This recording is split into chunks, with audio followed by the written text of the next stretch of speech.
আসসালামু আলাইকা রাসূলুল্লাহ। 1000-এর যিনি মুজাদ্দেদ, আল্লাহ তাআলা প্রত্যেক 100 বছরে একজন মুজাদ্দেদ প্রেরণ করে আর 1000-এ একজন মুজাদ্দেদ প্রেরণ করে। তো 1000 পূর্ণ হওয়ার পরে আল্লাহ তাআলা আহমদ ফারুক ইসরাহিন্দ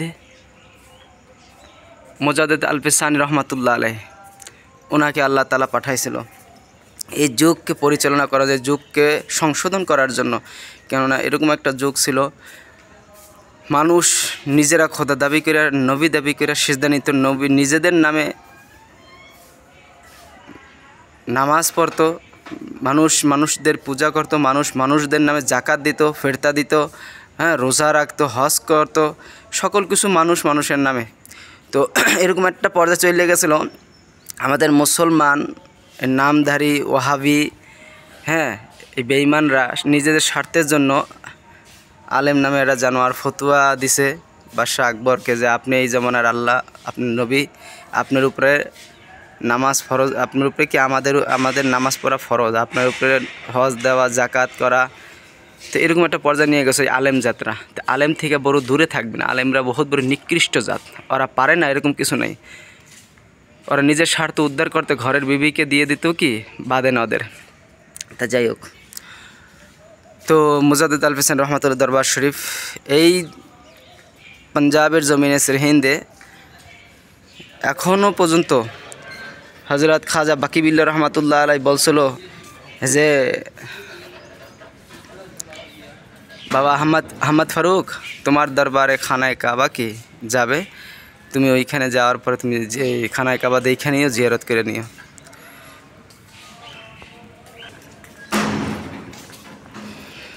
তো এক পর্যায়ে আমি এখন এই ময়দানটা দেখাবো, এই জায়গাটায় খানায় কাবা আসছিল।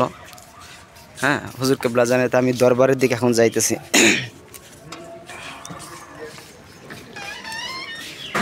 এটা হচ্ছে দরবারের মেইন ফটো গেট, কিন্তু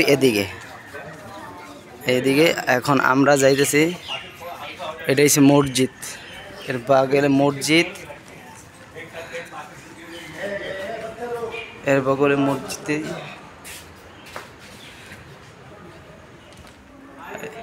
আর এইখান থেকে যাওয়ার রাস্তা।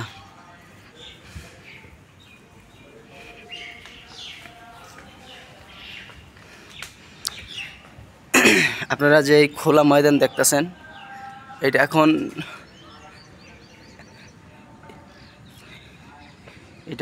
এই জায়গাটায় খানায় কাবা আসছিল খাজা বাকি বিল্লার দোয়ার বরকতে মুজাদ্দেদ আলফিসানির দরবারে। হাজার হাজার মানুষ, ওনার হাজার হাজার জাকেরান, মুরিদান, সবাই এই পাঞ্জাবের যারা মুসলমান ছিল, প্রায় বেশ কিছু টাইম ধরে কাবা শরীফ এখানে অবস্থান ছিল। এইখানে ওনার মুরিদরা নামাজ আদায় করছে, তওয়াফ করছে, হজ করছে। তো খানায় কাবা শুধু একা আসে নাই, কিন্তু যদি বলেন খানায় কাবা একা আসে নাই, খানায় কাবার সাথে জমজম কূপ সহ আসছে, যেটা এখন পর্যন্ত বিজ্ঞানিকরা পরীক্ষা করা হয়েছে। হাজারবার বিজ্ঞানিকরা পরীক্ষা করে দেখতেছে, বড় বড় বিজ্ঞানিক, যে মক্কার জমিনে যে জমজম কূপ আর এই পাঞ্জাব সিরহিন্দের জমিনে যে জমজম কূপ একই কূপ, একই পানি, হুবহুব, কোনো পার্থক্য নাই। তো ওলিদের পাওয়ার এইটাই। মুজাদ্দেদ আলফিসানির কিন্তু একটা দুইটা মুরিদ ছিল না, কত লক্ষ জানি ওই সময় খলিফা ছিল, শুধু খলিফা কত লক্ষ জানি বলা হয়, বাবারে বাবা। আর ওই যে দরবার আপনারা দেখাতেছেন, এই দরবারটা হয়েছে বাবা মাসুমে রব্বানি মুজাদ্দেদ আলফিসানির ছোটো ছেলে, যিনি হুজুর কেবলার পরে গদিনিশীন এবং বেলায়েত প্রাপ্ত হয়েছিল, মাসুমে রব্বানি। তো এইখানে খানায় কাবা আসছিল, আর এইখানেই হুজুর কেবলা যান।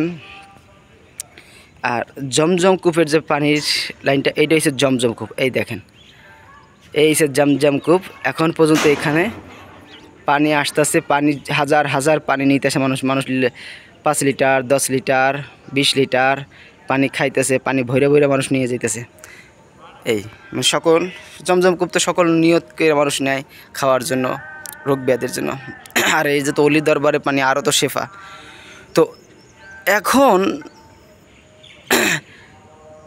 আমরা বলি মসজিদ আল্লাহর ঘর, তাই এত বড় আমরা মূর্খ। মসজিদ আল্লাহর ঘর হয় কেমন রে গাদা? মসজিদ তো আল্লাহ নিজের ইবাদতের জন্য একটা পবিত্র স্থান, যে তুমি ইবাদত করার জন্য যাও।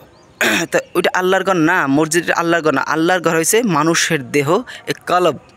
মানুষটাই হয়েছে কি, এই মানুষের ভিতরে আল্লাহ বিরাজ করে, আর মানুষটাই হয়েছে আল্লাহ। কিন্তু তোমার ভিতরে যে আল্লাহ আছে, সেই আল্লাহই তো ফুটাইতে হইলে তোমাকে একজন কামেল গুরুর কাছে যাওয়া লাগবো, কামেল গুরুর কাছে বসা লাগবো। তারপর তোমাকে ধ্যান সাধনা রিয়াজত করার পরে তোমার ভিতরে আল্লাহ যে আছে, তখন তুমি দেখতে পারবে আল্লাহ তোমার সাথে কথা বলবে। সকল মানুষের ভিতরে আল্লাহ আছে, কিন্তু তুমি জানো না। একটা বট বৃক্ষ, এত বড় একটা বট গাছ, তার বিচি কি একটু একটু বিচি, হ্যাঁ? সরিষার দানার চেয়েও কত, একটা সরিষার দানার কয়টা ভাগ করে তারপর একটা বিচি, সেই বিচির ভিতরে এত বড় বট গাছ কোথায় লুকাইছিল? এরকম একটা মানুষের ভিতরে আল্লাহ লুকাই আছে। যদি তুমি ওই বট বৃক্ষকে যদি তুমি দাফন করতে পারো, ওই আমের আটিকে যদি তুমি দাফন করতে পারো, একটা ফলের বিচিকে যদি তুমি দাফন করতে পারো, তখন ওইখান থেকে গাছ উপনীত হবে। সেজন্য তুমি যদি তোমাকে একজন কামেল গুরুর কাছে যদি দাফন করতে পারো, বিক্রয় করতে পারো, হ্যাঁ, তোমাকে যদি মৃত দাবি করতে পারো যে হুজুর আমি আপনার কদমে আমার এই দেহটা দিয়ে দিলাম, কামেলের কথা বলছি, বিড়ি খাওয়া গাঁজাখোর নারীওয়ালা সম্পদওয়ালা পীরের কথা বলিনি। একজন কামেলে মোকাম্মেল সুফি প্রকৃত আল্লাহওয়ালা, যে আল্লাহকে দেখাইতে পারবো, এরকম একজন মহামানবের কাছে গেলে তখন তোমাকে, যখন তুমি মুর্দা সাফিত করতে পারবা, তখন তোমাকে আল্লাহ তোমাকে ইজ্জত দিব। তুমি নিজেকেও তো কি উপলব্ধ করতে পারো, তোমার দেহটা আর পচবে না এইভাবে, হ্যাঁ। তুমি মুমিন হইতে পারবা, আর যদি আউলিয়া হইতে পারো তাহলে এরকম বাদশাহী লাভ করতে পারবা। যাই হোক, তো ওনার পীরের কাছে উনি গেছে, এত বড় জমানা মুজাদ্দেদ খাজা বাকি বিল্লি ওনাকে দয়া করছে। গাউসে পাক ওনার জন্য খেরকা মোবারক পাঠাই দিছে। গাউসে পাক ওনাকে রুহের হালাতে বায়াত করে রাখছিল। তো এখন আমি ভিতরের দিকে নিয়ে যেতেছি, রওজায় পাকের ভিতরে ভিডিও করা নিষিদ্ধ, তারপরেও দেখি কেমনে কী করা যায়।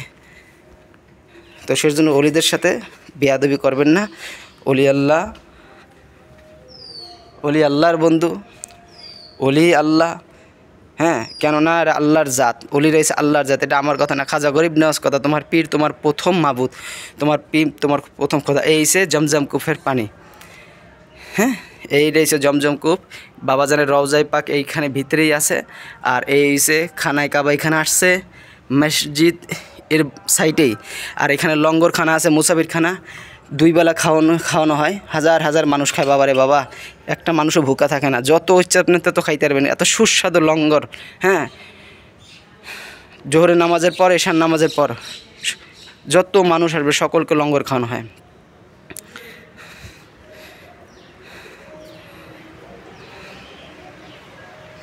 লন, আমি আপনাদেরকে ভিতরের দিক দেখাই।